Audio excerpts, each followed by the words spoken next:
Salam müəllimlər, hər vaxtınız xeyir olsun. Bu gün sizinlə Keçən il son gecəsi əsərinin təhlilinə baxacağıq.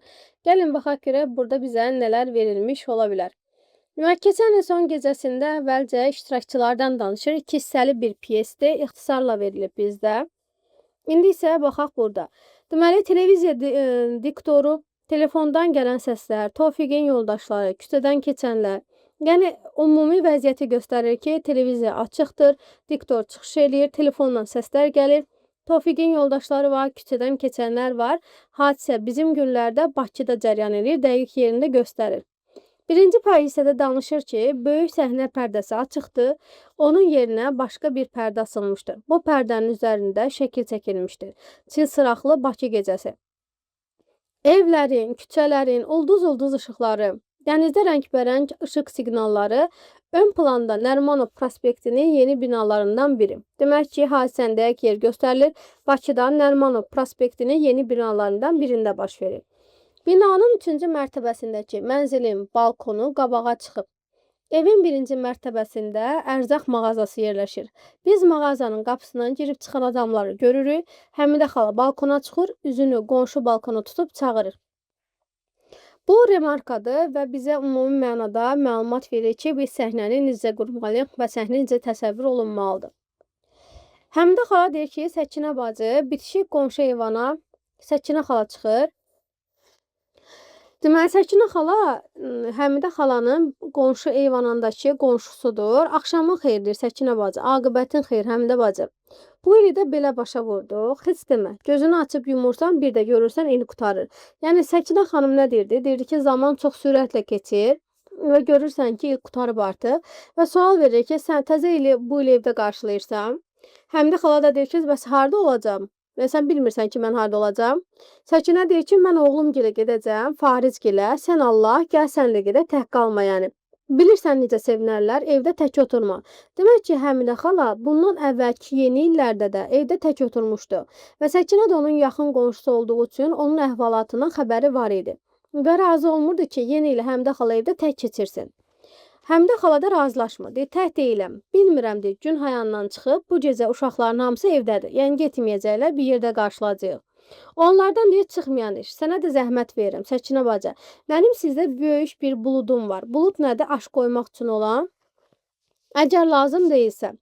Bu, o nə sözdür, Həmidə bacı? Bu saat gətirirəm. Maşallah, deyəsən qonağın çoxdur. Buludu istəməsindən düşünür ki, bu gün Həmidə xalanın qonağı çoxdur. Və Həmidə xala da sevinir və iftixar eləyir ki, bu gün onun evində qonaq olacaq, evdə tək olmayacaq. Hə, deyir, oğlumun yoldaşlarıdır. Bu saat gətirərəm, Səkinə xala girir içəri. Hər ikisi içəri keçir, pərdə qalxır. Həmidə xala gedir mənzili, qonaq otağı, otaqda stol, divan, bufet, televizor, radio maqnitofon, divar saatı. Divarda mərhum Qəzənfərin, Həmidə xalanın ərinin qara haşiyəli iri bir foto şəkli var idi. Balkona, mətbəxə, o bir otağa açılan 3 qapı var. Pəncərədən Bakı gecəsinin sayrışan işıqları görünür. Həmidə xala mətbəxə keçir. Deməli, hadisələr nə zaman baş verir? Hadisələr gecə vaxtı baş verir. Baxın, Bakı gecəsinin sayrışan işıqları görünür. Tofiq, Çingiz, Şamil maqnitofonla məşğuldurlar. Tofiq Həmidə xalanın oğludur. Çingizlə Şamil də Tofiqin dostlarıdır ki, bu gün onlara gəlib yenilik ediləməyə. Lent kasetini çıxarıb maqnitofona taxırlar. Düyməni basırlar, musiqi səsi eşidilir. Onlar bir müddət dinləyirlər. Ondan sonra Şamil deyir ki, budur sənin yazıların. Bu motivə mənim nənəmin cavanlıq vaxtlarında oynayarlarmış. Yəni, bunlar köhnə bir musiqi qoyurlar. Həmin maqnitofona qoyduqları kasetdə lap qədimi bir mahnı səslənir. Dayan deyir, yox, bu kasetdədir. Al bir bunu tax, mahnı axtarırlar ki, qəşəng şən mahnı olsun, qoysunlar, oynasınlar. Musiqini kəsib başqa kaset taxırlar. Başqa musiqi səslənir. Bu səfər telefonun zəngi çalınır. Dilarə gəlir və dəstəyi qaldırır. Dilarə də həsəddən zəng gözləyir axı. Allah deyir, eşitmirəm. Və Dilarə Tofiqə əsəbləşir ki, musiqinin səsini kəssin. Şamil düyməni basanda musiqi kəsilir. Dilarə həyəcanla deyir ki, nə olub? Sonra dəstəyi qoyur. Deyir, nə oldu? Dəstəyi asdı. Dilarə deyir, asacaq da. Dilarə danışa bilmir telefondan. Yəqin elə bil ki, dəlxanaya düşüb. Yəni, səs-küy çoxdur. Yəni, hal-hazırda evdə hamı əsəbidir. Dilarənin də problemi vardı, Rüstəmin də problemi vardı. Dilarəni həmin qonaqlığa dəvət eləməmişlər deyə zəng gözləyirdi, fikirləşirdi ki, sonradan bunu çağıracaqlar. Eyni zamanda Rüstəm də nişanlısıyla dalaşmışdı. Ona görə əsəbi idi. Deməli, Şamil deyir ki, bəs bu lentdə nədir? Buna da açıb baxmaq istəyirlər. Tofiq deyir ki, bu lentin nə olduğunu heç özüm də bilmirəm. Bu saat qulaq asarım. Bu səfər basırlar, qoyurlar. Bu Həmidə xalanın kaseti olur. Kaseti taxanda Bülbülün sənsizi eşidilir. Baxın, Bülbülün sənsizi 2 dəfə eşidilir. Bir Həmidə xala taxanda eşidilir, bir də indi eşidilir. Həmidə xala həyəcanlı halda mətbəxdən gəlir, Bülbülün səsini eşidib gəlir və deyir, saxla onu, saxla deyir. Şamil düyməni basır, Həmidə xala maqnitofona yaxınlaşır və kaseti istəyir ki, kaseti bura verim. Çünki bu Qəzənfərin səs yazısı olan kaset idi. Lenti tələsik onlardan alır. Tofiq soruşur ki, ana bu nədir? Deyir ki, sizin bu lentlə işiniz yoxdur. Hə. Deməli, Həmidə xala deyir ki, bu lentlə işiniz yoxdur, məbadə buna dəyəsiniz. Tofiqə lentin nə olduğunu demir. Lenti aparıb bufetin gözündə gizlədir, açarla bağlayır, açağı döşlüyünün cibinə qoyur. Yəni bu lent bu qədər Həmidə xalaya vacib və lazımlı bir lent idi. Uşaqlar təəccüblə bir-birinə baxırlar. Yəni Həmidə xalanın hərəkətinə məna verə bilmirlər ki, adi bir dənə lentdir, Bülbülün sənsizi eşidilir. Nə üçün Həmidə xala buna bu qədər dəyər verdi? Apardı, açarla bağladı, bufetin gözündə gizlətdi. Ana deyir, ona lentdir ki, baxın 2 dəfə soruşur Tofiq. Birincidə soruşur, Həmidə xala demir, ikincidə yenə soruşur. Və Həmidə xala əsəbləşir ki, nə borcuna? Dedim, dəyməyin, dəyməyindir. Birdən belə kəskin danışdığı üçün pərt olur, mehriban gülümsüyür, uşaqlara yanaşır, Tofiqin başını sığallayır. Qurban olum, o lentdə sən istəyən bir şey yoxdur. Köhnə yazıdır. Rəhmətli atan yazıb o vaxt. Bülbül sənsiz oxuyur. Qonaqların haçan gələcək? Baxın müəllimlər. Demək ki, Həmidə xala əvvəlcə oğluna lentdə nə olduğunu demir birinci dəfə. Amma ikinci dəfə etdiyi hərəkətdən peşman olur ki, övladını niyə danladı? Çünki Həmidə xala mehriban bir ana idi, eyni zamanda övladlarını sevən, onların qayğısına qalan bir ana idi. Ondan sonra Tofiq balaca olsa da Tofiqi izah eləməyə çalışır ki, o lentdə deyir, sən istəyən heç yoxdur. Köhnə bir yazıdır. Atan o vaxt yazıb. Burada Bülbülün sənsiz oxunur. Qonaqların deyir, haçan gələcək? Tofiq deyir ki, ana qonaqların birazdan gələcək. Həmidə xala otaqdan çıxıb gedir. Tofiq soruşur ki, Şamil, bəs sən gətirən lentlər hanı? Şamil lenti verir. Elə bu, bəsdir də deyir, rəqs axşamı düzəltmirik ki, 3 kaset səninki, 2 bu.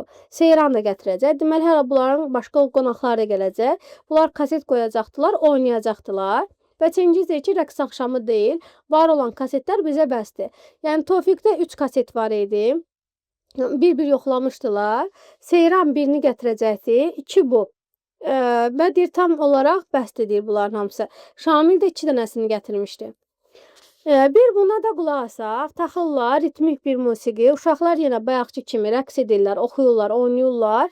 Bu səfər Rüstəm gəlir, qapıdan acıqlanır. Mən başa düşmürəm deyir, bura dəlixanadır, stadiondur, küçədir, meşədir, çöldür, ya evdir. Qonşuları köçürtmək istəyirsiniz, biraz yavaş olmaz. Yəni deyir ki, qonşuları narahat edirsiniz, yavaş olun. Amma əslində Rüstəm aqressiv idi həmin günü, nişanlısıyla dalaşdığı üçün və əsəbini də Tofiqdən çıxır. Dilarə də əsəbini Tofiqdən çıxır, Rüstəm də əsəbini Tofiqdən çıxır. Şamil cəld səsi azaldır. Başa düşür, azaldır səsi. Rüstəm anasını çağırır, Həmidə xala deyir, nə olub? Rüstəm deyir ki, ana, mən özümü pis hiss eləyirəm. Başım ağrır, yatacam. Xahiş edirəm, səs-küy salınmasın. Anasından xahiş edir ki, yatacam. Uşaqlar səs-küy salmasın mənasında. Həmidə xala da deyir ki, yaxşıdır, gözlərin qadasını alım, get o bir otaqda yat dincəl, vaxt gələndə səni oyadarıq, yeni il qarşılayarıq. Deməli, ana düşünür ki, Rüstəm yatacaq, sonra bunlar hamısı bir yerdə yeni il qarşılayacaqlar, onda da Rüstəmi durğuzacaq. Ondan sonra Rüstəm gedir. Həmidə xala deyir ki, Tofiq, qurban olum deyir. Siz də onun səsini bir balaca aşağı salın, yaxşımı? Baş üstə deyir, anacan. Gedirlər, Səkinə gəlir, əlində iri bir bulud. Çünki Həmidə xala Səkinədən bulud istəmişdilər axı. Səkinə deyir ki, ay bu evin yiyəsi. Həmidə xala deyir ki, xoş gəlmirsən, səhpar gətirirsən. Gətirdim. Hə deyir, gətirdim. Otur da deyir Səkinə bacı, ayaq üstə niyə qalmısan? Səkinə deyir, yox, narahat olma. Amma otururlar. Deyirəm, ay Həmidə bacı, gün o gün olsun, bundan da iri buludlar daş pişirəsən. Oğullarının qızının toyunu eləyəsən, ona xeyir dua verir. Səkinə xala da deyir ki, Həmidə xala da deyir, çox sağ ol, sənin Ramizivin toyunu daş pişirək.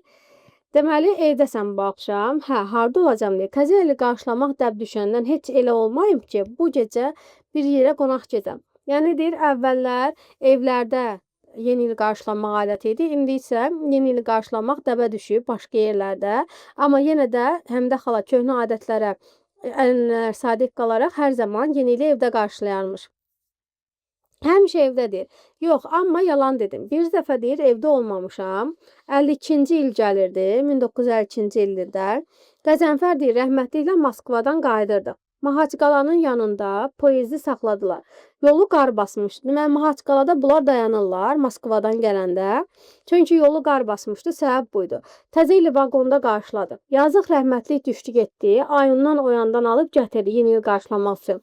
Deməli Qəzənfər kişi də elə ailəyə bağlı olan və adət-ənənələrə sadiq olan biri idi. Yeni il bunlar vaqonda bir yerdə qarşılayırlar. Səkinə deyir ki, yaxşı adam idi. Qəzənfər nəzərdə tutur.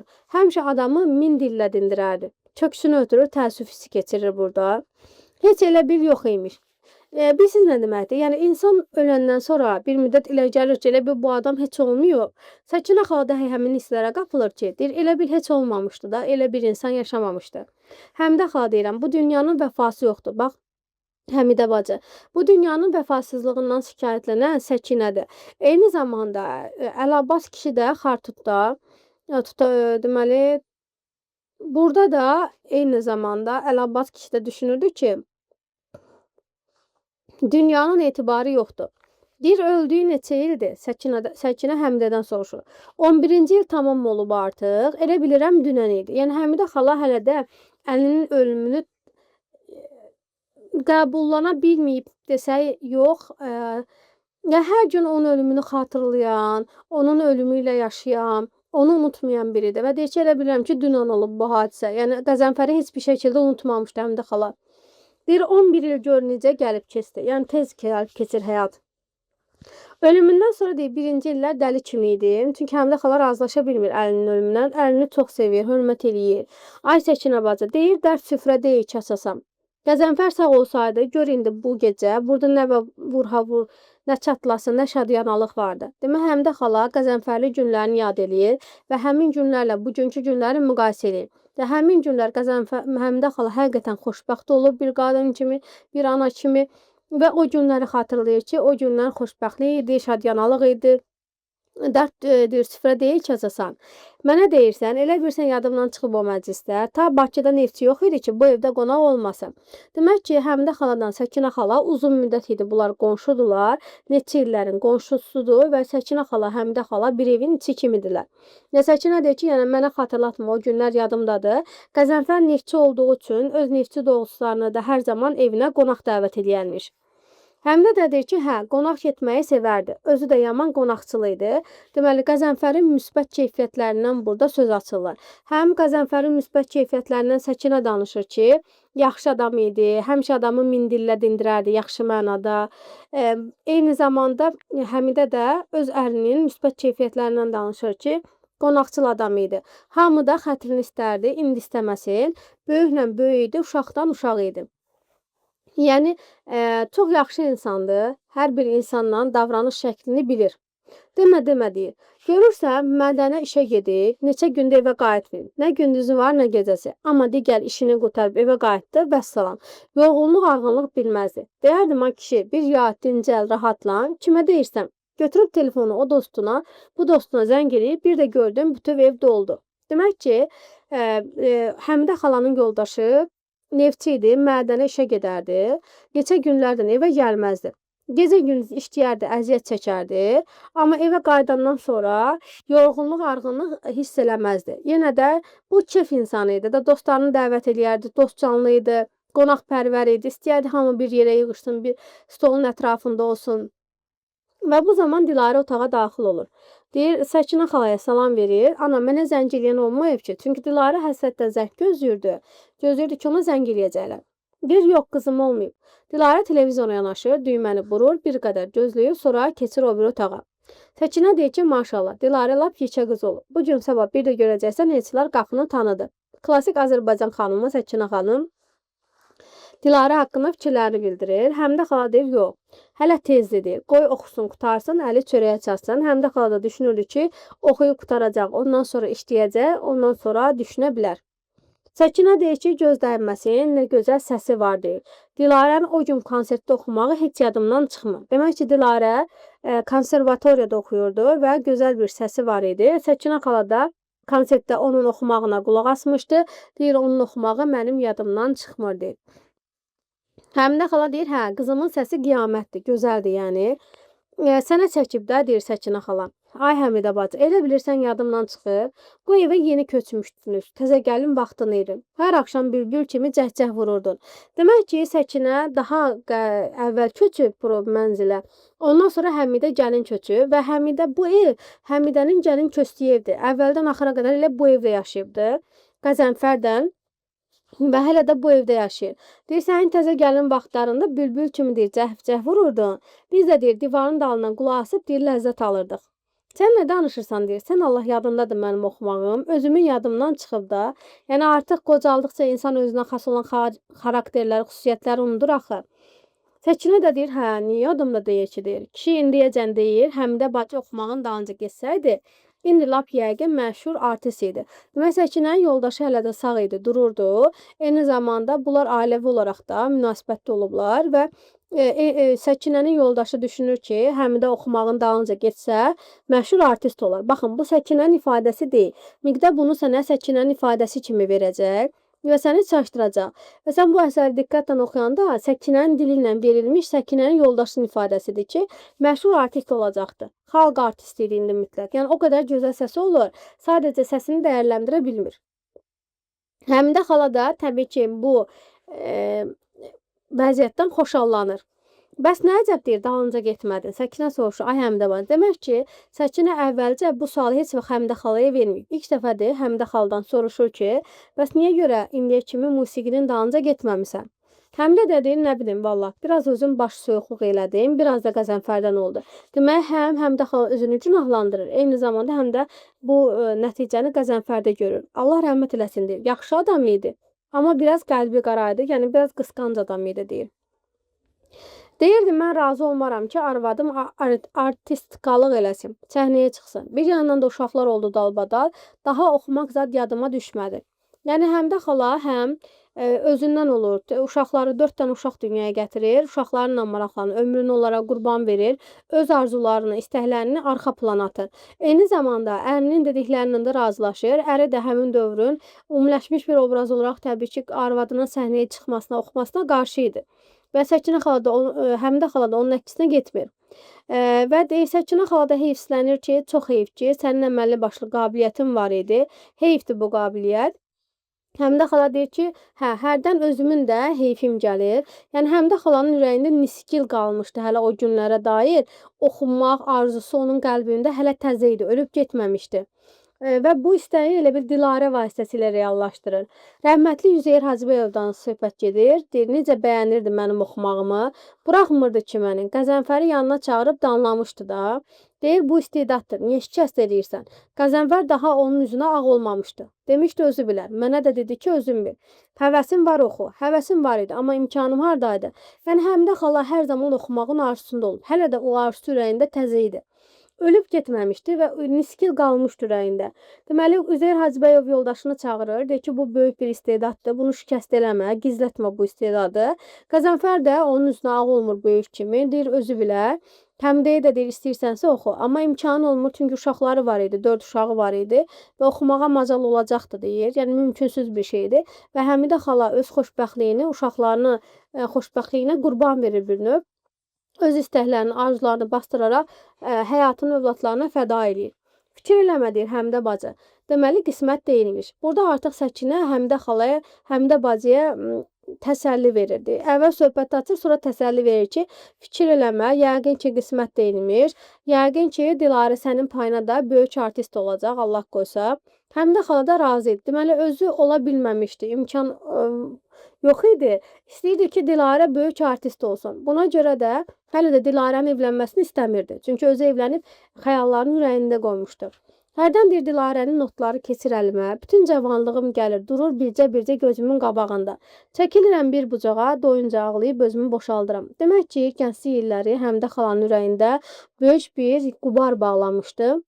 Və tez-tez yadına düşürdü Həmidə xalanın. Və Həmidə xalanın gəncliyini nə yadına salırdı? O Dilarənin notları yadına salırdı. Görürsüz necə onun oxumaq istəyi təzədirsə. Neysə, tək ki bu uşaqlar bir yana çıxsınlar. Qalan hamısı düzələr deyir.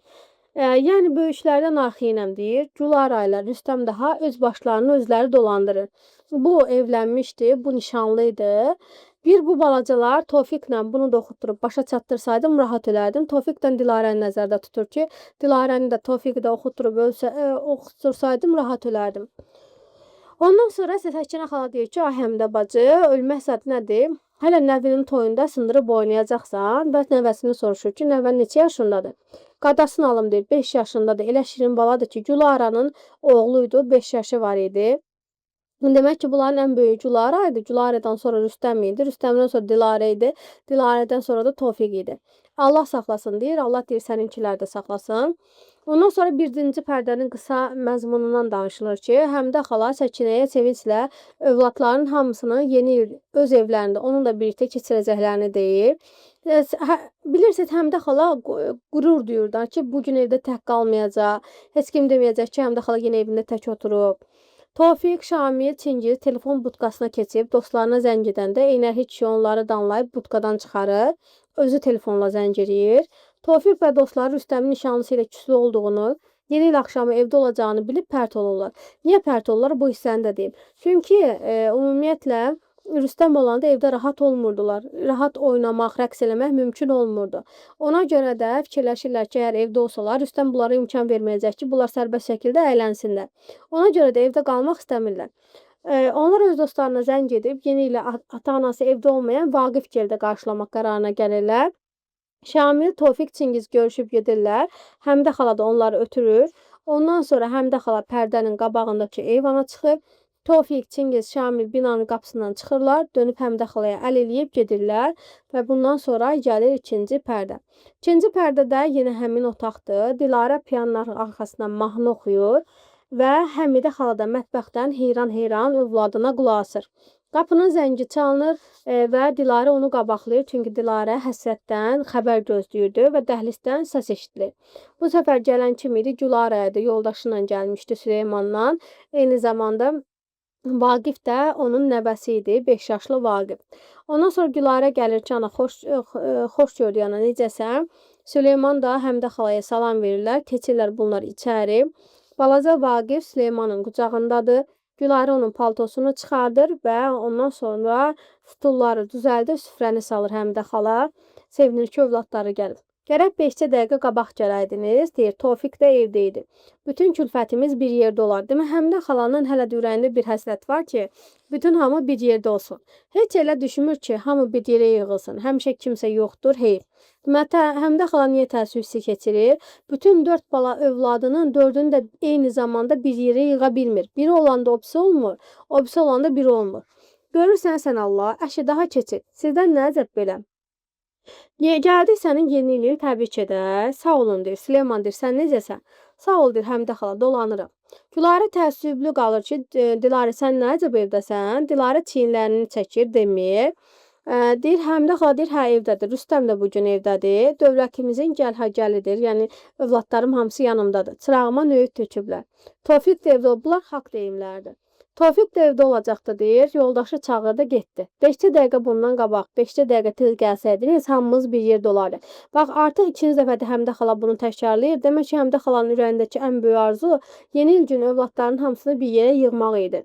Bütün ailəmiz. Sonra Tofiq geçsəydi və evdə yoxdur deyir. O getməmişdən əvvəl hamımız bir yerdə olardı. Sırf balaca olan vaxtlar kimi. Demək, Həmidə xala keçmiş günlərinin niskini, həsrətini hələ ürəyində yaşadırdı. Hələ də o günləri unуда bilmirdi. O günlərin həsrətini yaşayır və əvvəlki doğmalığı, əvvəlki istiliyi axtarırdı evində. Və Qəzənfərin ölümündən sonra o istiliyi duya bilməmişdi. Bircə Qəzənfər yazıqdan başqa və ərini xatırlayanda göz yaşlarına boğulur. Gülarə deyir ki, ana, qurban olum, özünü niyə kövrəldirsən? Sən Allah, bayram axşamı belə olmaz, yəni kövrəlmə, ağlama. Həmidə xala deyir, yox, ağlamıram, deyir qızım. Birdən nə bilim, vallah, nə oldu bilmirəm. Vaqifi götürür və şifahi xalq ədəbiyyatından nümunə deyir. Deməli, oxşama deyir. Dağda darılar, sündü sarılar, qoca qarılar, bu balama qurban. Vaqifi oxşama oxuyur. Ondan sonra Süleyman biraz qara, qəlbi qara biri idi. Deyir ki, çox atıb tutma Həmidə xala, başı gicəllənər. Maşallah deyir, elə ağırdı, zindan kimi. Demək, Vaqifi nəyə bənzədir? Zindana.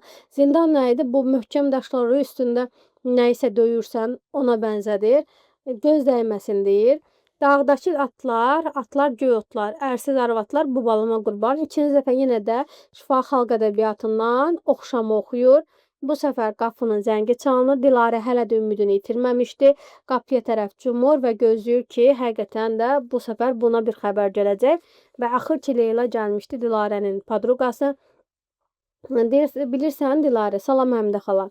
Ay qız, nəfəsini dər görək nə olub? Nə olduğunu Həmidə xala soruşur.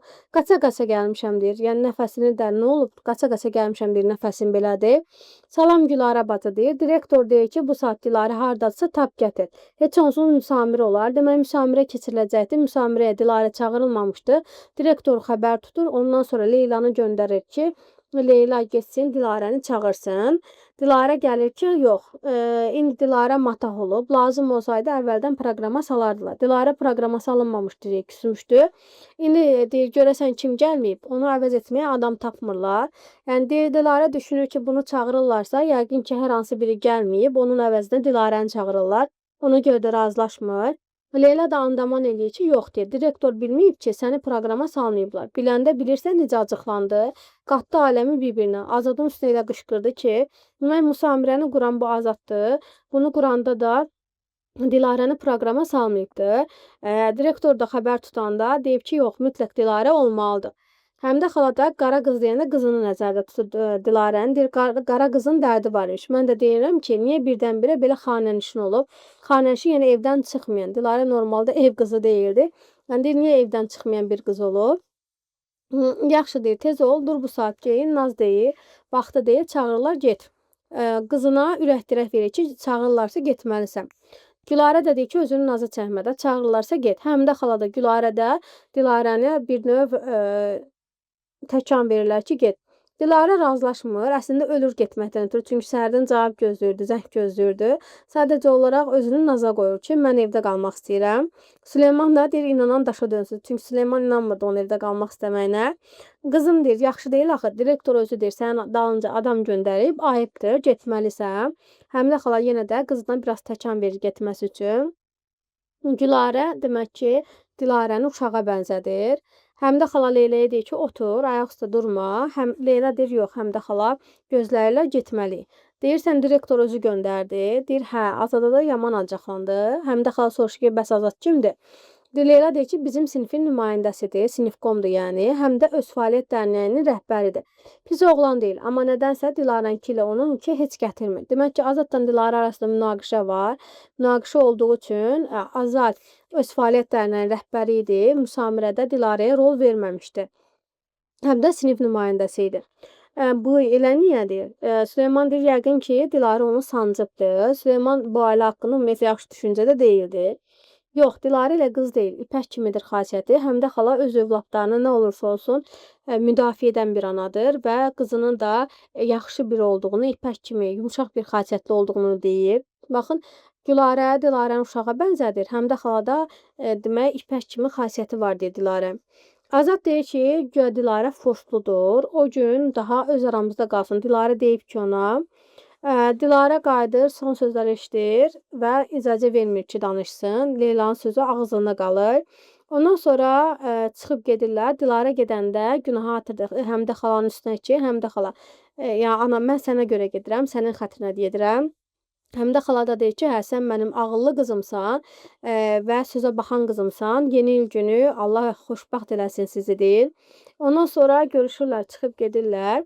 Həmidə xala keçir içəri, mətbəxdə nəsə hazırlamaq üçün və Süleymanla Gülarə başlayırlar söhbət eləməyə, dalaşmağa. Süleyman deyir, saat neçədir? Bunu kinayə ilə soruşur. Özün görmürsən? Deyir, yox, istəyirəm sən deyəsən. Yəni Gülarə başa düşür ki, bu demək istəyir ki, gedərik. Yox deyir, tipik Azərbaycanlı kişisidir də, yəni. Yox deyir, pilləkəndə dediyin yadındadır. Deyirdim 5 dəqiqədən artıq oturmayacağıq. İndi saata bax. Yəni əsəbləşir ki, uzun vaxt oturmuşuq. Biz gəlib sağlamlaşıb çıxıb getməliydik. Gülarə də deyir ki, doğru deyil də, gəlib bir dənə salam verib getmək. Biraz oturmaq lazımdır axı. Süleyman deyir ki, oturmaq üçün başqa vaxt gələrik. Sabah gələrik, o birin gün gələrik. Amma indi biz getməliyik, qonaqlığımız var. Bizi saya salıb çağırıblar. Gec olmaq yaxşı deyil. Gülarə də deyir ki, hələ tezdir. Elə həmişə deyir, biz gərək hamıdan əvvəl gedək. Süleyman da deyir, yox, gərək biz hamıdan sonra gedək. Bir dəfə yadımdadır ki, bir yerdə vaxtında çatmamışıq. Teatra gedirik, 3-cü zəngdən sonra çatırıq. Kinoya işıqlar sönəndən sonra, qatara minəcək yerə gecikək, Biləcəridə minək və s. Başlayır keçmişi yada salmağa. Gülarə də deyir, hə, təyyarəyə gedirik, havada minirik, gəmiyə gedirik, üzə-üzə çatırıq. Yəni bunlar başlayırlar burada dalaşmağa. Süleyman da deyir ki, hə, təxminən belədir, həmişə gərək gedişək. Ondan sonra Gülarə deyir ki, heç olmasa yeni il günü deyinmə, anama deyim indi gedərik. Həmidə xala gəlir, əlində meyvə qabı var idi. Həmidə xala onlara demək, nə verəcəkdim? Dolu meyvə qabında meyvə verəcəkdim. Hə, bu gün deyir səhər bazardan özüm almışam. Demək ki, Həmidə xala övladlarının evdə olacağını bilib gedib bazardan menmeyqə alıb və Tofiqin yoldaşları gələcəyi üçün elə düşünürdü ki, onlar olacaqlar bu gün yeni il günü, amma Tofiqin yoldaşları da gəlmirlər. Və Həmidə xala deyir ki, sizin qismətiniz imiş. Gülarə də başlayır anasına gəlir səbəbini deməyə. Ana deyir, bilirsən, bizi Süleymanın müdürü çağırıb qonaq. Vaqif sizdə qala bilər. Ondan sonra Vas Həmidə xalanın əlində titrir. Niyə? Çünki Həmidə xala düşünür ki, bunlar yeni ili təbrik eləməyə, onu görmək üçün gəliblər və sonra əslində məlum olur ki, bunlar Vaqifi qoymaq üçün gəliblər. Və əyilib meyvələri yığışdırır və gülümsəməyə çalışır ki, hə, Allah deyir, dağıtdıq meyvələri. Hə, deyirəm, nə deyirəm ki, deyir, Vaqif qalsın. Gülarə başlayır ki, ana, mən bunu yatızdıracağam, daş kimi yatır deyir, səhərəcən oyanmayacaq. Amma hərdən bir bax, üstü açılmasın deyir. Həmidə xala da deyir, arxayın ol, hər halda mən 4 uşaq böyütmüşəmsə, demək, baxa bilərəm. Amma deyir, niyə indi belə tez yatışdırırsan ki? Qoy mənimlə bir yerdə yeni ili qarşılasın, sonra özüm yatızdıraram. Həmidə xala yeni ilə tək girmək istəmirdi. Gülarə də ana da axı Gülarə özü də anadır. Deyir, yox ana, gec olar, yuxusunun vaxtı keçsə, sabah itə dönəcək. Yəni uşaq yuxudan pis oyanacaq. Və Süleyman deyir, nə oldu, yatmadım. Həmidə xala deyir ki, darıxma, yatar. Ondan sonra deyir, Rüstəmi çağırım, gəlsin. Söhbət eləyin, şahmat oynayın. Uşaq da ona qədər yatacaq deyir. Sonra eyni zamanda Həmidə xala deyir ki, yəni Rüstəm sizin gəldiyinizi bilmir, ona görə çıxmır. Ondan sonra Süleyman gedir və başlayır ki, hə deyir, bu basa-basta bircə bizim şamatımız qalmışdı. Gülarəyə demişəm ki, aparaq uşağı anam gələ, amma dedi ki, yox, anam gəldən başqa, öz anamdan başqa uşağı heç kimə qoya bilmərəm. Yəni bilirsiniz, Gülarə biraz necədir? Təşvişli bir ana idi. Uşağını başqalarına etibar eləyə bilməyən, uşağının üstündə əsən bir ana obrazıdır. Ondan sonra sağollaşırlar, çıxıb gedirlər və Həmidə xala qayıdır, öz-özünə deyir, xudafiz və balkona yanaşır, döşlüyünü taxır, qollarını çirmələyir, ətrafına stollar, üstünə qab-qacaq yığılmış stolun səliqəsinə bir daha baxır və kaftan safet çıxarıb yenə də boşqabların ətrafına düzür, qədəhləri bir də silir. Sanki yeni ilə hazırlaşır. Əslində heç kim yoxdur, amma yeni ilə hazırlaşırdı. Saat 11 idi. Həmidə xala mətbəxə keçir, mətbəxdən səslər gəlir. Həmidə xala astəmlənmişdi, aşı süzür, dəmə qoyur.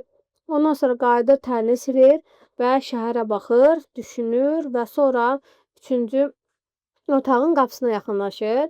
Rüstəmi çağırır. Rüstəm deyir, nə olub ayağına, nədir? Deyir, yenə yatdın deyir. Yeni ildə yatmaq olmaz axı. Bütün ili yatarsan deyir, yoxsa belə bir düşüncəsi var idi. Deyir, yeni il necə qarşılarsan axıra qədər elə gedəcək. Rüstəm deyir, axı nə deyirsən ana? Deyirəm, işim var. Gəl mənə kömək elə.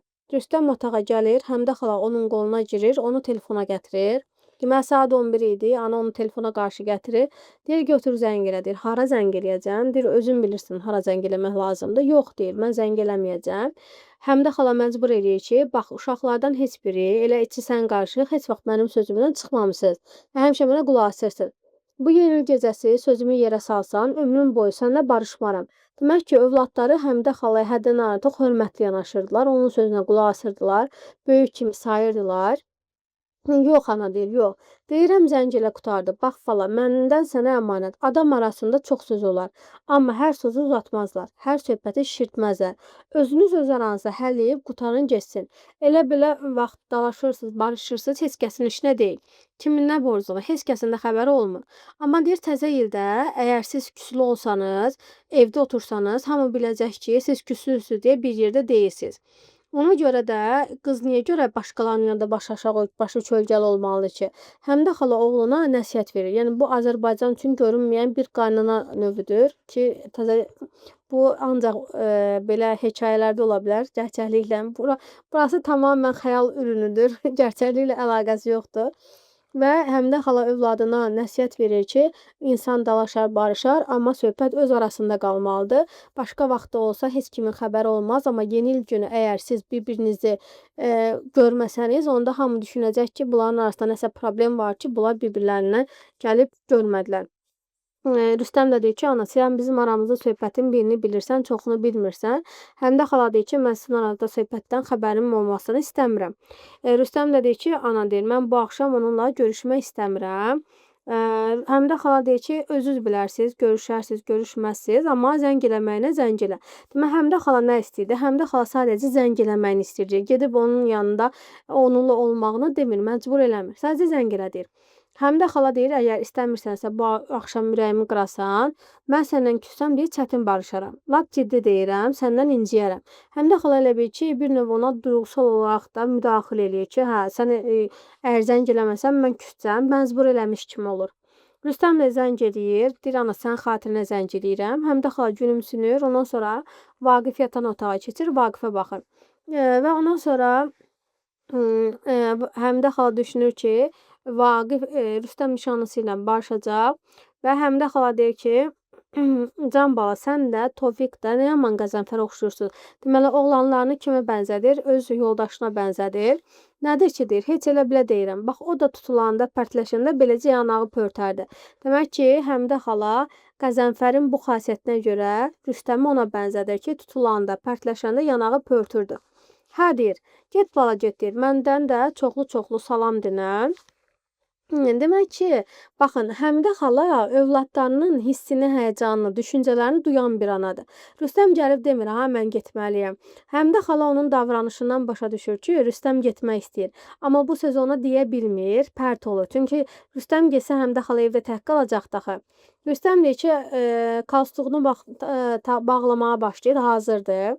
Yox, deyir, bu olmadı. Mən bilsəydim, ana, doğrudan deyirəm ki, bu saat zəng eləyim, deyim gələ bilməyəcəm. Mən bilmədim ki, sən deyir, evdə təksən. Ondan sonra deyir, mən zəng eləyim, deyim sən təksən deyə gələ bilmirəm. Amma Həmidə xala razılaşmır, deyir, yox, get. Və Rüstəm yenə də üzrxahlıq eləyir ki, ana, mən bilsəydim ki, evdə təksən, mən razılaşmazdım. Və Rüstəm oradan sonra Həmidə xala deyir ki, sən bilirsən ki, mən axşamdan yatanam, birazdan yenimə girib yuxulayacam. Siz gələndə qapını bərk döyün ki, oyanım. Bunu əslində Həmidə xala gerçəkliklə demir. Sadəcə Rüstəmin evdəki gedişinə mane olmamaq üçün, onun gününü korlamamaq üçün deyir. Amma əslində Həmidə xala səhərə qədər oturacaqdı, səhərə qədər xatirələr yadına düşəcəkdi. Və Rüstəm də deyir, hə ana, deyir, sən yeni ildə deyir, çox oturan deyilsən axı. Həmidə deyir, yox, sənin yadına gəlməz deyir. Vaxt vardı, bu evdə yeni il məclislərində öz-özünə deyir, ha, bunu Rüstəmə demir. Niyə Rüstəmə demir? Çünki Rüstəmə desəydi, Rüstəm getməzdi da, yəni anasını tək qoyub getmək istəməzdi. Ondan sonra deyir, dağılmazdı deyir. Bütün gecəni süzüb ortalıqdan çıxmaq bilməzdim. Səhər gün oynamaqdan qollarım sızım-sızım sızıldar. Yəni mən də yeniliyə qeyd eləmişəm, mən də cavan olmuşam, mən də o günləri yaşamışam mənasında deyir. Ondan sonra dəqiqə. Hə. Ondan sonra deməli, səhər gündə deyir, oynamaqdan qollarım sızım-sızım sızıldardı. Rüstəm çıxır gedir. Ondan sonra Həmidə xala deməli, aşı doldurur, gətirir, qoyur stolun üstünə, stulları sahmana qoyur və öz-özünə danışır. Sanki o günlərin xatirəsini gözündə canlandırır və həmçində əyani sürətdə canlandırmağa çalışır. Rəhimlə Nəzifə qoy başa keçsin. Usta, sən burada otur, Teymur, sən bura keç, arvadının yanına, uşaqlar siz aşağı keçin. Sultan, sən burada oxu. Axı o tamda sən olacaqsan, tamada sən olacaqsan. Tamada demək sultan olmalı idi. Mənim də deyəsən başım xarab olur. Müxtəlif hisslər keçirir Həmidə xala həmin gün. Pəncərəyə yanaşır, şəhərin işıqlarına baxır və deyir ki, vay başıma xeyir, gör bir nə qədər işıq var deyir. Görürsən, indi deyib, küçədə adam tapılar. Bu Həmidə xalaya maraqlı idi. Birdən qapının zəngi çalınır və eynəkli kişi daxil olur ki, Ələkbərovun evi buradır. Həmidə xala da deyir, hə, teleqram var, bura qol çək. Həm də xala da deyir, ürəyim düşmüşdü ki, gördüm nə olub. Fərmandandır. Həm də xala gələn teleqramın o dəqiqə kimdən olmağını bilir. Qəzənfər deyir, rəhmətliyin şagirdi idi. İndi şükür adlı sanlı ustadır. Harda olursa olsun hər bayramda mütləq gərək teleqram vursun deyir. Heç yadından çıxmaz. İndi də Həştərxandadır və Fərman Həştərxandan da teleqram vurmuşdur. Demək ki, dostluqda vəfalı olmağı, əmək itirməməyi kimin simasında görür? Fərman simasında görür ki, hələ də əvvəlki duyğuları qoruyub saxlamağı bacaran bir nəslin nümayəndəsidir. Və Eynəkli kişi deyir ki, bacı danışdıqlarının mənə dəxli yoxdur. İstəyir Həştərxandan vursun, istəyir Əngərxandan. Gərək qol çəkəsən, vəssalam. Həm də xala da Eynəkli kişinin danışığına əsəbləşir ki, niyə bu qədər acı-acı danışırsan? Bu saat qol çəkərəm. Daha belə niyə cavab verirsən? Eynəkli kişi də deyir ki, sən də mənim kimi axşam-axşam bu qədər ev gəzsəydin, elə danışardım. Hələ gərək üst qapıya da gedəm. Camaat kefdə damaqda məndə. Yəni hamı yeni il qeyd edir, amma yeni il günü mən isləmək məcburiyyətindəyəm. Bu vaxta qədər bu qədər gəzmişəm, hələ bundan sonra üst qapıya da gedəcəm.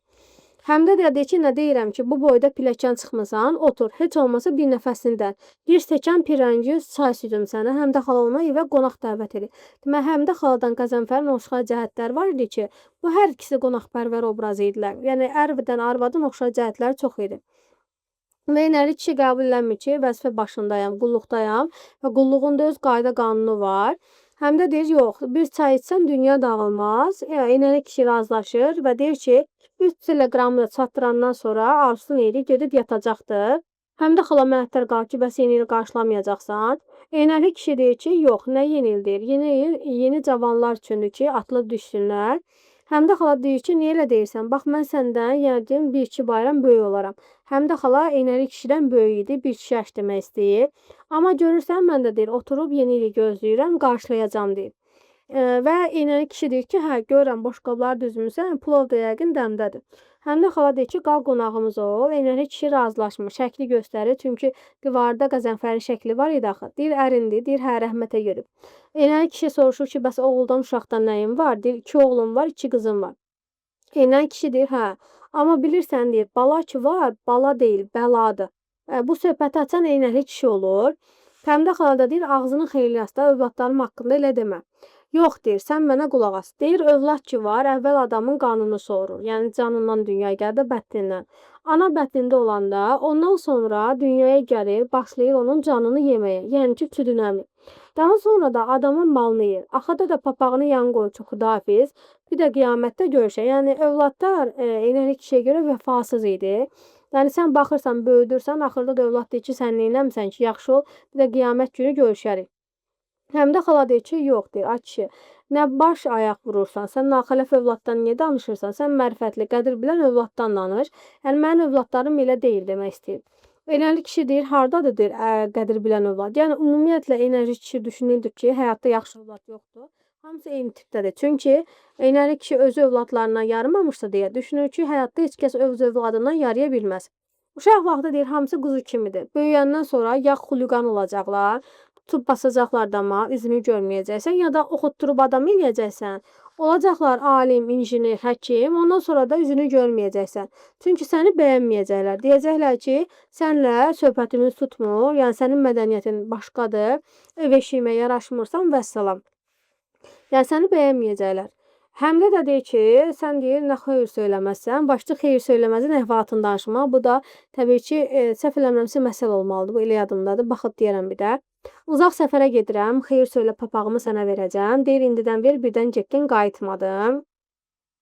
Eynəkli kişi də deyir ki, mən də deyir, məndə deyir, olan savad heç kəsdə yox idi. Mən deyir, məktəbdə ən birinci şagird idim və müəllimlər də mənim başıma and içdilər. Dalısını oxumadım deyir, istədim işləyim, ailəmi saxlayım. Oğul uşağın axırını bir yana çıxardım, hamısını oxutdum, indi məni bəyənmirlər. Yəni mənim də savadım, biliyim, hər şeyim var idi, amma məktəbi yarımçıq qoydum. Sonra ailə qurur, ailəsini saxlayır, oğul uşağına təhsil verir. Amma indi deyir, onlar məni bəyənmirlər. Həm də xala da deyir ki, əgər sənin övladların naxələt çıxıbsa, təqsir özündədir. Bu eynilə deməli Nurəddin hekayəsində də var. Nurəddin hekayəsində də İmamverdi baba Əmiraslanın belə tərbiyədə olmasını öz qardaşında görürdü, Tanrıverdi də görürdü. Burada da deyə bilərsən ki, Həmidə xala da eynilə övladlarının naxıraq çıxmasının təqsirini onda görürlər ki, sən pis tərbiyə vermisən. Daha deyir, niyə başqalarının da evladının elə olacağı haqqında düşünürsən ki? Eləncə deyir ki, yox, ümumi bütün övladlar belədir. Bayaq küçədə fikir verirəm ki, 3 cavan oğlan var, dərs öyrənməkdən, kitabdan oxumaqdansa bel-bel küçələri gəzirlər. Bunların axırı nə olacaq? Ya cibgir olacaqlar, ya baş kəsən. Həmidə xala razılaşmır ki, mənim övladlarıma nə iş düşür ki, mən onlardan razıyam. Eynəli kişi də soruşur ki, bəs razısan, bəs onlar hardadırlar? Bəs bu boş qabları kimin üçün düzmüsən? Həmidə xala elə bil ki, pis olur da bu sözdən. Deyir ki, yox, elə bilə düzmüşəm də. Onları yoldaşları çağırıb. Eynəli kişi də sanki bir qalibiyyət qazanmış kimi gülümsünür ki, bəs mən nə deyirəm, elə olacaq da. Hamısı deyir, çıxır gedəcəklər. Nə qədər ki, ağılları kəsmirlər, səndən asılıdırlar, sənin yanında olacaqlar. Əlləri çörəyə çapanda da səni atıb gedəcəklər. Deyir, sənin 4 övladın var, 4-ü də təzə il axşamı səni tək qoyub çıxıb gediblər. Bəs deyir, sən onların yadına da düşmürsən. Həmidə xala razılaşmır. Deyir, düz demirsən. Mən onların hamısının yadındayam. Sadəcə burada olmasalar da ürəkləri deyir burdadır. Eynəli kişi də bunu araya qoyur ki, yəni necə ürəklər burada, özləri burada deyil, ürəklər burdadır. Bir növ onu araya qoyur. Həmidə xala deyir ki, hamısı zəng eləyib məni təbrik edəcəklər. Ay elədilər ha deyir. Ay bacı, adını da bilmirəm deyir. Mənə Postolyon Bəşir deyirlər. İndi övladlarından biri axşam sənə zəng eləsə, ya səni yadlarına salsalar, səni xatırlasalar, mən adımı dəyişəcəm, Postolyon Bəşir yox, deməli, telefon Bəşiri qoyacam. Çay üçün çox sağ ol deyir, qiyamət çayı idi və ona gedəndə məsləhət verir ki, sənə bir məsləhət verəcəm. Qutunu görürsən, televizoru nəzərdə tutur. Burdan metanim edə bilərsən. O quru onu otur qabağında, qocalanda adama bir bu qalır. Nə olsa ondan olacaq deyir. Di salamat qal. Yəni qocalanda sənə tək sirdaşlıq eləyən o qutudur. Həmidə xala yenə razılaşmır ki, düz demirsən. Eynəli kişi deyir ki, yox da, bərk yapış, qocalanda adama televizor qalır. Həmidə xala da deyir, yox, düz demirsən, postalyon yox, telefon bəşi. Yəni onsuz da sən əvvəl-axır haqsız çıxacaqsan deyir. Eynəkli kişi deyir ki, telefon məsələsinə hələ baxarıq. Bundan sonra Həmidə xala gedir, qapıdan aralanır, qeyri-ixtiyar televizora yaxınlaşır. Orada televizoru qurur və ondan sonra öz-özünə düşünür. Görəsən deyir, bu gecə daha kimlər təhdid edir mənim kimi? Radionun diktatorları. Amma bəlkə indi radioda da heç kəs yoxdur. Ancaq yazılı lentləri buraxırlar. Bəs məlumat bürosunun işçiləri, orada lap yəqin adam var. Mən yeni ili məndən başqa tək qarşılayan varmı deyir. Özünə fikirləşir ki, televizorun diktorları bəlkə deyir təkdir, amma sonra düşünür ki, hazır lentləri də efirə buraxmış ola bilərlər. Və bu zaman ağlına gəlir məlumat bürosunun işçiləri. Yəqin ki, deyir, onlar təkdirlər, yəqin darıxırlar. Kimdir bu gecə deyir, telefon soruşan onlardan? Qoy bir zəng eləyim, onlardan sual soruşum. Ya onlara zəng eləyim deyir. 09-a zəng eləyir və qadının səsi var ki, məlumat bürosu sizi dinləyir. Salam verir Həmidə xala. Qadın soruşur ki, hara lazımdır, hansı nömrə lazımdır? Çünki bu nömrələr haqqında məlumat bürosu idi. Həmidə xala deyir, sadəcə salam deyirəm. Sizin yeninizi təbrik eləyirəm. Qadın təəccüblənir burada. Deyir, tərsiniz, darıxırsınız. Qadın hətta qalır ki, kimlə danışam? Deyir, heç nə, bir nəfər. Qadın onu Raya, öz tanışına bənzədir. Neynirsən deyir, hardasan? Həmidə xala deyir, yox, mən Raya deyiləm, başqa adamam, məni tanımırsınız. Qadın deyir, nə istəyirsən? Mən sizin deyir, yeni ilinizi təbrik etmək istəyirəm. Qadın təşəkkür eləyir. Həmidə xala deyir ki, mən sizdən soruşmaq istəyirdim ki, bu axşam necəsiz? Qadın deyir, kimsən? Deyir, heç nə də məni tanımırsınız. Qadın əsəbləşir ki, xətti məşğul eləməyin, hələ yeni il gəlməyib, əsəbləşir ona. Elə bir ki, qadın Həmidə xalanın bu hərəkətini yaxşı qarşılamır da, müsbət qarşılamır. Həmidə xala gülür, dəstəyi qoyur, televizora yanaşır, veriliş qutarır. Cürbəcür xətlər, şüalar, kölgələr, qatma qarışığı var. Həmidə xala televizoru söndürür, divar saatına baxır. Divar saatında 1-ə 10 dəqiqə işləyir. Həmidə televizordan ayrılıb otağın o biri maşına keçir, radionu qurur, sonra söndürür, maqnitofona yaxınlaşır. Baxın, artıq 1-ə 10 dəqiqə işləmişdi. Yəni Həmidə xalagil artıq yeni ilə girmişdi, amma övladlarının heç biri hələ ki Həmidə xalaya zəng eləməmişdi. Həmidə xala əvvəlcə televizor açır, televizordan sonra radionu qurur, radiodan sonra da maqnitofonuna yaxınlaşır və Həmidə xala öz-özünə düşünür ki, ay Qəzənfər, niyə adama ömrünün axırında bu cihazlar qalıb? Elə bil ki, Eynəkli kişinin sözləri Həmidə xalanı biraz düşündürür. Yox deyir, qələt danışdım. Sonra peşman olur. Mənə tək bu cihazlar qalmayıb. Mənim gül kimi balalarım var deyir. Bizim balalarımız. Hamısı da deyir, məni çox istəyir. Qəzənfərin şəklinə baxır. gərgin musiqilər, Həmidə xala həyəcanlı, tərəddüd içində olur. Nə isə eləmək istəyir, amma qərara gələ bilmir. Düşüncələr elə bil eynənli kişinin düşüncələri Həmidə xalanı biraz sarsır. Amma Həmidə xala nə olursa olsun onların təsirində qalmaq istəmir. Nəhayət Həmidə xala gəlir, maqnitofonu işə salır və maqnitofona qulaq asmağa başlayır. "Qınama məni" deyir Qəzənfər, "sənin vəfatından sonra bu evdə heç kəs bir dəfə də ürək eləyib bu yazıya qulaq asmayıb." Yəni bu lent Qəzənfərin ölümündən sonra heç dinlənilməyib. Amma deyir, "Bu gün özümü saxlaya bilmirəm. Yaman sənin səsini eşitmək istəyirəm." Deməli Həmidə xala təsəllini harda tapır? Qəzənfərin səsində tapır. Deməli lent fırlanır, Bülbülün sənsizindən bir parça eşidilir.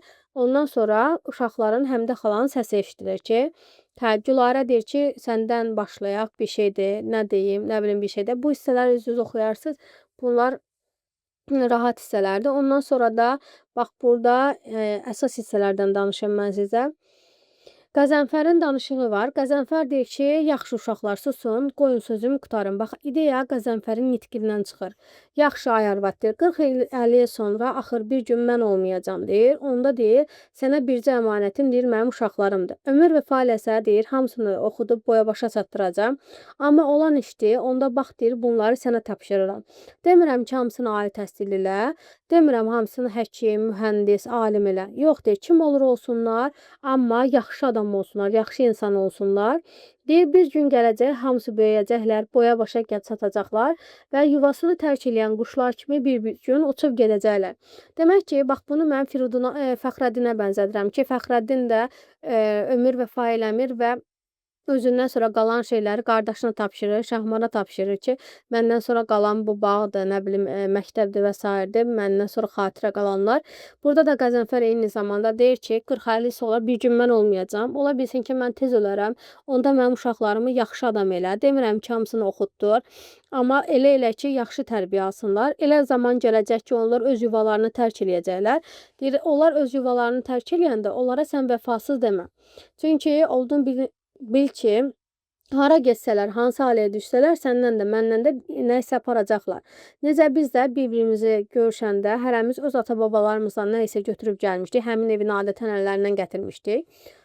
Amma bax, mən belə fikirləşirəm ki, adamlar hamısı nəsildən nəslə bir-birinə bir şey verirlər.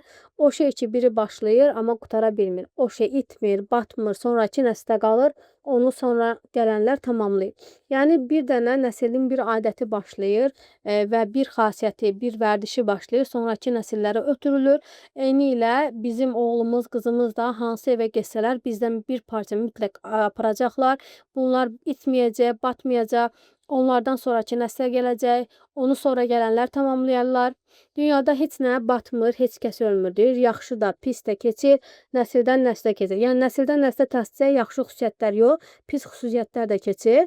Amma deyir, mən biləni biz yaxşı yaşam, yəni yaxşı insan olmuşuq və yaxşı insan olduğumuz üçün gələcək nəsillərə yaxşı örnəklər verəcəyik. Əlimizin zəhməti ilə çörək qazanmışıq, halal insan olmuşuq. Qoy bizim həyatımızda yaxşı nə olubsa, uşaqlarımız özləri ilə təzə həyatlarına, təzə nəsillərə aparsınlar. Həyat da elə budur da, bax, belə. Deməli, həyatın nə olduğunu izah eləyir. Həyatda, deməli, nəsillərdən nəsillərə keçən adət-ənənələr var, xarakterlər var, xasiyyətlər var. Ata-ana necə övladı böyüdürlərsə, onlar da öz getdikləri ailəyə həmin tərbiyəni, həmin mədəniyyəti aparırlar. Bunu da deməli Qəzənfər demiş olur. Ondan sonra lent qurtarır, Həmidə xala maqnitofonu söndürür. Burada yazı qurtarır. Sən qurtarırsan Qəzənfər. Doğrudur. Bir də başdan qulaq asa bilərəm, amma neçə kərə qulaq asıram, bir kəlmə artıq söz deməyəcəksən. Mən qüssələnmirəm deyir. Əksinə, elə bütün dərdlərim uçub getdi. Elə bil mənə təsəlli verdi. Həmidə xala Qəzənfərin nitqindən təsəlli tapır. Elə bil eynəkli kişinin onun beyninə saldığı o düşüncələri Qəzənfər öz nitqinlə tamamilə yuyub aparır. Sanki həmin lenti Qəzənfər bu günlər üçün yazıb qoymuşdu ki, Həmidə xala gələcəkdə tək qalar, tənha qalar, hər hansı bir hissləri yaşayar, özünü tənha hiss eləyər. Övladları gedəndən sonra bu tənhalığa qalib gəlməsi üçün o təsəlli niyyətində qoyur bunu. Qəzənfər deyir, həyatımın mənasını mən asdın. Bax, bu qabı qacağı da yığışdırmayacağam. Qoy uşaqlar gəlib görsün. Çılçırağı da deyir, yandıracağam. Səhərə qədər qoy yansın. Qoy uşaqlar gələndə pəncərəmizi işıqlı görsünlər. Qoy hamı bilsin ki, burada yeni il qarşılayırlar. Və ondan sonra balaca Vaqifin bağırtısı eşidilir. Deyir, sən də mi oyanmısan? Babana mı qulaq asırdın? Böyüyəndə deyir, bir də qulaq asarsan. O sözləri sənin üçün deyir, hamımız üçün, bütün adamlar üçün. Ağlama bala, bu saat gəlirəm. Yəni Həmidə xala deyir ki, Qəzənfərin dedikləri tək mənə aid deyil. Bütün dünyaya, bütün insanlığa, bütün bəşəriyyətə aiddir. Qəzənfərin nitqi ümumiləşmiş bir nitqi idi və Həmidə xala da bu qənaətə gəlir əsərdə elə. Ondan sonra yenə də Şifa xalq ədəbiyyatına Layladan verilir. Layladan da əsərə yekun vurulur. Bu qədər müəllimlər, hələlik Allaha əmanət olun.